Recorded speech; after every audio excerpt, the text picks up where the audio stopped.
सरपंच संतोष देशमुख यांच्या हत्येला 12 दिवस पूर्ण होत आहेत। उद्याचा त्यांचा 13वा आहे आणि याच निमित्तानं बीडमध्ये मस्साजोगमध्ये शरद पवार हे येत आहेत। शरद पवारांसोबत जवळपास 8 खासदार आणि 9 आमदार अशी संख्या आहे आणि त्याच अनुषंगानं बीड पोलीस जे आहेत आता सतर्कता म्हणून मस्साजोग गावामध्ये पोहोचलेले आहेत। या ठिकाणी आपण पाहू शकतो की पोलिसांची जे ब्रीफिंग आहे ते सुरू असल्याचं आपल्याला पाहायला मिळते।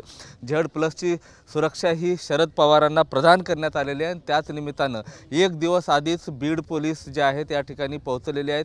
इथले जे वाहनं आहेत त्याची तपासणी केली जाते, परिसर जे आहे त्याची तपासणी केली जाते। कुठलीही अनुचित घटना किंवा अनुचित प्रकार घडू नये यासाठी जिल्हा पोलीस जे आहे ते सतर्क असताना दिसते। दुसरीकडे मात्र आज मुख्यमंत्र्यांनी निवेदन केल्यानंतर बीडचे जे पोलीस अधीक्षक आहेत अविनाश बारगळ यांची तडकाफडकी बदली करण्यात आलेली आहे। मात्र त्या ठिकाणी आणखीन कुठलाही अधिकारी या ठिकाणी आलेला नाही आणि उद्याच शरद पवार यांचा दौरा आहे आणि त्याच अनुषंगाने आता कुठला पोलीस अधिकारी या बीड जिल्ह्याला देतील याकडे सर्वांची उत्कंठ जे आहे ते शिगेला पोहोचलेले। साधारणतः सकाळी 9:30 ते 10 वाजेपर्यंत शरद पवार या मस्साजोगमध्ये पोहोचतील आणि नेमकं इथं आल्यानंतर माध्यमाशी ते संवाद करतील।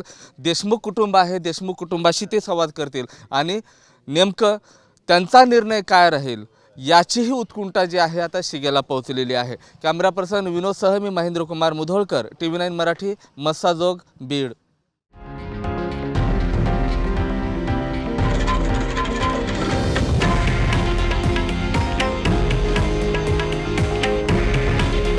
हे आहे देशातील नंबर 1 न्यूज नेटवर्क आणि आपण पाहत आहात TV9 मराठी। काळजी तुमची, हित महाराष्ट्राचं।